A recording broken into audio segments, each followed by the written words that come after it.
Most people who reach $300,000 stop growing right before the math finally works in their favor. Not because they ran out of money, not because the market turned on them, because nobody ever showed them where the line was. There is a specific point in the compounding timeline, I call it the compound flip, where your portfolio starts growing faster than you can manually contribute to it. It's the moment the system takes over, the moment your money stops needing you. Before that point, you are the engine. Every dollar in that account got there because you put it there. That's phase one. After that point, the math is the engine. Compound interest is adding more to your balance every year than your own contributions ever could. That's phase two. The tragedy is this. Most late starters plateau inside phase one. They optimize for the wrong thing. Monthly contributions, budget discipline, the right fund, and they never cross the threshold where compounding actually takes over. Today, I'm going to show you exactly where that threshold is, what it looks like in real numbers, the 3 behaviors that keep most people trapped on the wrong side of it, and the specific protocol for reaching the flip, even if you're starting later than you planned. Stay with me. This is the video most late starters needed 10 years ago. Here's the first thing I want you to unlearn. Most financial content, the articles, the YouTube channels, the retirement calculators, treats your compounding journey as one continuous line. You invest, it grows. 40 years later, you have a number. That framing is the trap, because it completely obscures the 2 distinct phases your money moves through. And if you don't know which phase you're in, you can't make the right moves for that phase.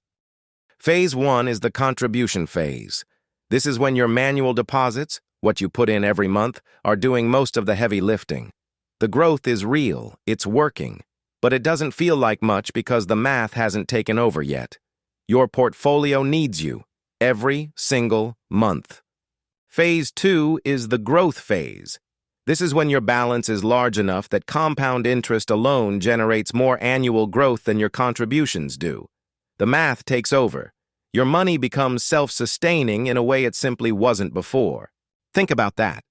If you invest $1,000 per month, $12,000 per year, and your portfolio is earning 7% annually, you cross the line when your balance hits approximately $171,000. At that point, 7% generates more than $12,000. The math overtakes you. But if you earn more, spend more, and can only contribute $500 per month, that threshold doubles. Now you need $340,000 before the flip happens. The threshold is not fixed. It moves based on what you contribute, and most late starters never calculate theirs. That's the first mistake, not the last. Let me put actual numbers in front of you, because this is not a motivational concept. This is arithmetic. Take 3 investors, same age, same 7% average annual return, different starting balances. Investor A has $100,000 invested today. At 7%, that generates $7,000 this year. If they contribute $12,000 annually, their money still needs them, significantly. The math is not the engine yet. They are. Investor B has $300,000 invested today. At 7%, that generates $21,000 this year. If they contribute $12,000 annually, the market just outpaced their contributions by $9,000. The flip has happened. The math is now producing more than the person. Investor C has $500,000 invested today. At 7%, that generates $35,000 this year. Now the compound interest alone is nearly 3 times their annual contribution. The system is running without them. That's not a motivational poster. That's how the math actually works. Now here's what makes this urgent for late starters specifically. If you're 45 and you have $100,000, which puts you ahead of most Americans your age, by the way, you have approximately 20 years before traditional retirement age. That sounds like enough time. But if you spend 10 of those years still in phase 1, still being the engine, still thinking in terms of how much can I put in this month, you'll hit 65 with a number that works, but not a system that works without you. The goal is not just to reach a retirement number. The goal is to cross the flip point early enough that compound interest does the final decade of work for you. That distinction is everything. Stop here for a moment. I want to know exactly where you are in this right now, because this isn't a theoretical exercise. This is your actual financial position. Drop one word in the comments below. If you are currently in phase 1, if your contributions are still doing more than your returns, type engine. If you've crossed the flip or you're close, if the math is starting to outpace what you put in, type system. And if you're not sure yet where you stand, if you've never actually run these numbers, type calculating. I read every comment, and I want to see where this community is, because understanding your phase is not a background detail. It changes every decision you make from here forward. Drop your word below, then let's keep going, because knowing your phase is only useful if you know what to do next. Here's what I see consistently with late starters, and I say late starters not as a judgment, but as a description. People who are building wealth seriously in their 40s and 50s rather than their 20s. The mistake is not that they invest too little. The mistake is that they optimize for phase 1 tools when they need phase 2 thinking. What does that mean in practice? Phase 1 optimization looks like this: switching from one low-cost index fund to another, trying to find 0.2% more efficiency. Agonizing over whether to put $400 or $500 into the Roth this month. Reading articles about whether now is the right time to buy. Those are not wrong things. They're just the wrong priority if your actual problem is that you're still 4 years away from crossing the compound flip threshold. The question you should be asking is not, what is the best fund? The question is, how many years until my balance generates more than my contributions? And then, what is the fastest legitimate path to that number? That's a completely different problem, and it requires a completely different set of decisions. Most financial content doesn't separate these two phases. It gives you phase 1 advice when you might need phase 2 strategy, or vice versa. I built this entire video around that separation because I think it is the single most clarifying frame available to a late starter who is serious about this. Not how do I invest better, but how do I reach the flip, and how do I get there faster? That's the question worth answering. Let me describe phase 1 in enough detail that you can see yourself in it, or see clearly that you've moved past it. Phase 1 is the contribution phase. It can last anywhere from 5 to 20 years, depending on how much you earn, how much you save, and when you start. For most late starters who begin seriously investing in their early 40s, phase 1 lasts roughly 7 to 12 years. During phase 1, your account balance grows, but the growth feels slow relative to the effort. You're putting in $500, $1,000, $1,500 a month. You watch the number go up, but it doesn't feel like acceleration. It feels like construction. You are laying the foundation. That's precisely what it is. The psychological danger of phase 1 is that it feels like it isn't working. The market dips. The balance goes down even after you put money in. The growth is real, but it's not dramatic yet. And so people do one of 3 things. They slow down, they second guess, or they shift strategy. All 3 of those responses extend phase 1. They delay the flip. The correct response, the only correct response during phase 1, is mechanical consistency, not inspiration, not motivation, mechanical, automated, boring. Because what you're doing in phase 1 is not growing wealth. You're crossing a threshold. You're buying your way to a balance that can grow itself. Every dollar you contribute in phase 1 is buying you time in phase 2. That's the reframe. Phase 1 is not about the returns. It's about reaching the number. Once you see it that way, phase 1 becomes obvious. You stop trying to optimize it. You automate it and move on. Phase 2 is different in almost every way. This is the growth phase. Your balance has crossed the compound flip threshold. Your annual returns now exceed your annual contributions. And this creates something that phase 1 never produced. Momentum that compounds its own momentum.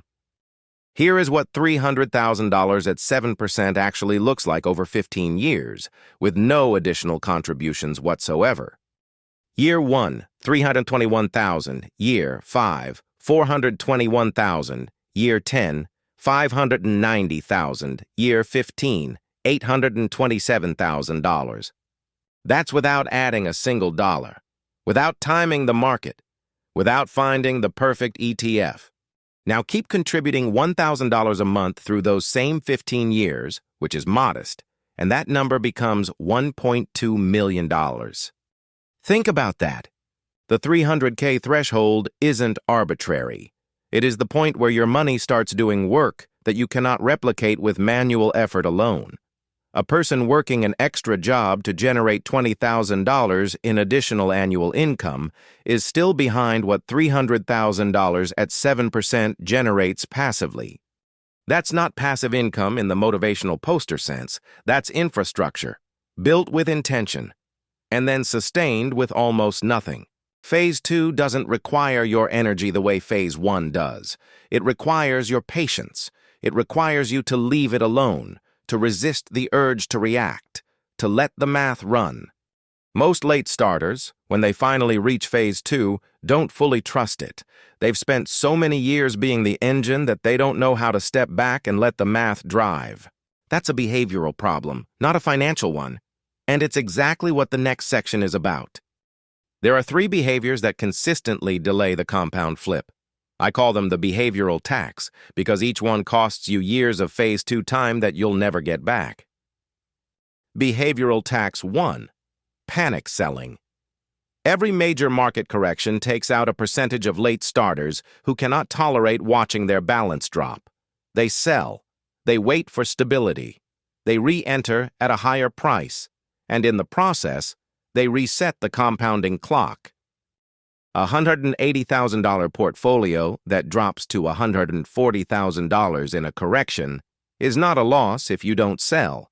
It's a temporary number on a screen.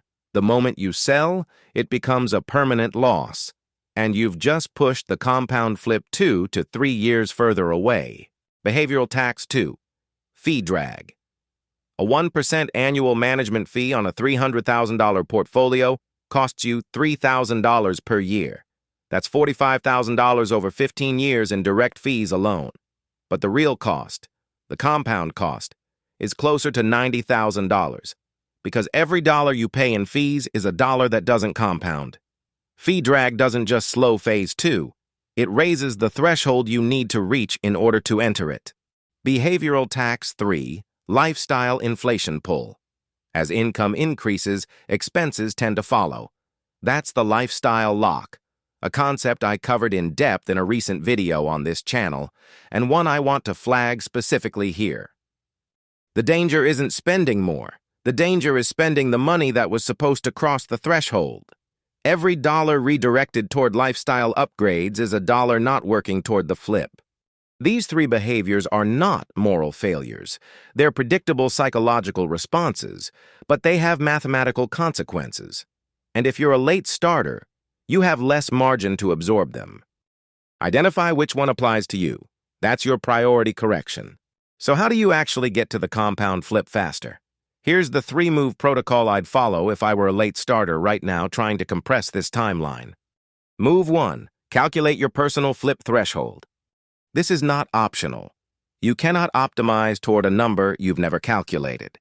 The formula is simple. Divide your annual contribution by your expected annual return rate. If you contribute $15,000 per year and expect 7% average returns, your flip threshold is approximately $214,000. If you contribute $24,000 per year, it's $342,000. If you contribute $36,000, it's $514,000. Run your number. Write it down. Date it. That number is your target, not a retirement figure, not a dream number. The specific balance at which the math takes over. Post it somewhere visible. Everything changes when you have a concrete threshold instead of a vague goal. Move 2. Compress the timeline through a capture-first structure. Before your income touches a discretionary category, before subscriptions, before dining, before upgrades, route your flip contribution automatically, not from what's left, before anything is spent. This is not budgeting. Budgeting happens after you've already touched the money. A capture-first structure removes the decision entirely. The money moves the day it arrives. The behavioral advantage here is significant. You never feel the loss of the contribution because you never had access to it. Move 3. Eliminate the behavioral tax that applies to you. You identified your tax in this section. If it's panic selling, automate and ignore. Set a 90-day no-look rule during corrections. If it's fee drag, audit every account, every fund, every advisory arrangement. One afternoon of work can save you $80,000 in compound cost over 15 years. If it's lifestyle pull, implement the capture first structure above before you solve anything else. 3 moves. Calculate, capture, eliminate. That's the protocol. Stop for 1 second. If this framework is already shifting how you see your financial timeline, if you've never heard your wealth-building journey broken into 2 distinct phases before, do one thing right now. Hit the like button on this video. I'm not asking for vanity metrics. I'm asking because every like tells the YouTube algorithm that this content deserves to reach more late starters who are making the same Phase 1 mistakes in silence. This channel is built for people who are serious, and if you're still watching at the 14-minute mark, you are exactly the person I built it for. Hit like, then let's meet Marcus. Marcus is 47. He's not a client, he's a composite, built from dozens of conversations and situations I've encountered in this space. But his story will feel familiar. At 38, Marcus had almost nothing saved. A divorce in his mid-30s reset his financial position significantly. By 42, he had rebuilt to $47,000 in a mix of a 401k and a Roth IRA. He was contributing $1,200 per month between both accounts. At $47,000, contributing $14,400 per year, his flip threshold was approximately $205,000. That was the number where the math would take over. He had 2 paths. Path A, continue as is, $1,200 per month into the same accounts, reach $205,000 in approximately 8 years at age 50. Then enter Phase 2 with roughly 15 years of compound growth before 65. Path B, implement the protocol. Calculate the flip threshold, capture first, eliminate fee drag. He was in a managed fund charging 0.9% annually. Moving to a low-cost index fund immediately freed $423 per year in fee savings, which he redirected into contributions, bringing his monthly total to $1,625. He also picked up a consulting arrangement for 14 months, not a permanent second income, but a targeted sprint that allowed him to accelerate contributions by an additional $800 per month during that window. The result, Marcus reached his flip threshold at 48, not 50. He entered Phase 2 2 years early. 2 years of Phase 2 difference at 7% returns on a $205,000 base is approximately $29,000 in additional compounded growth, before he contributed another $1. That's the math. 2 years earlier into Phase 2 created $29,000 that Marcus did not have to earn. He is now 51, his balance is $387,000, and the math is running without him. I want to describe the compound flip moment in detail, because most people don't recognize it when it happens, and that's a problem. You'll know you've crossed it when you check your account at the end of the year and the growth, the actual market return, exceeded what you manually contributed.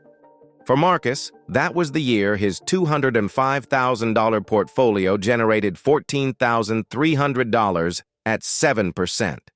His contributions that year totaled $14,400. They were almost exactly equal.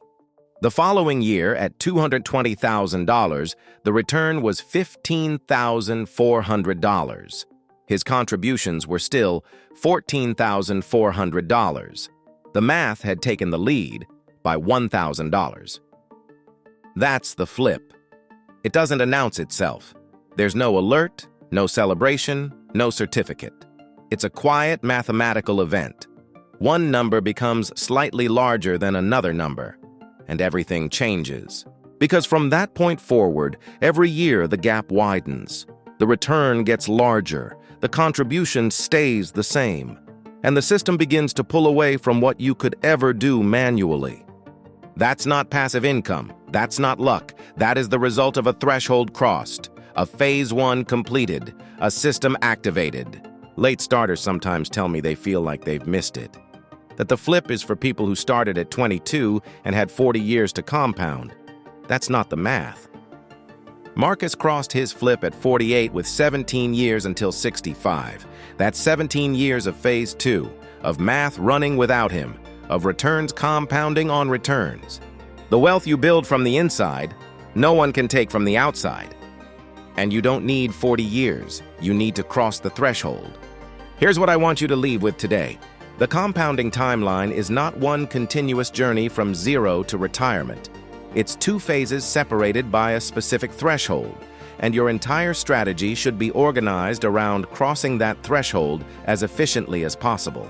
Phase 1. Be the engine. Contribute mechanically. Automate everything. Eliminate the behavioral tax. Phase 2. Let the math run. Stop optimizing for contributions and start protecting returns. Patience is the only skill required. Calculate your personal flip threshold today, not tomorrow, today. Divide your annual contribution by your expected return rate. That number is your target, the number where your money stops needing you. Everything I build on this channel, every framework, every case study, every system, points toward one outcome for a late starter. Not a retirement account with a big number, a system that runs without you. The timeline isn't against you, it just has a minimum. Now you know where it is. If this breakdown brought you clarity, I highly recommend watching my next video. Don't forget to like, share, and subscribe to our channel. Also, feel free to leave your comment below, especially if this video made you think differently. Thanks for watching. I'll see you in the next one.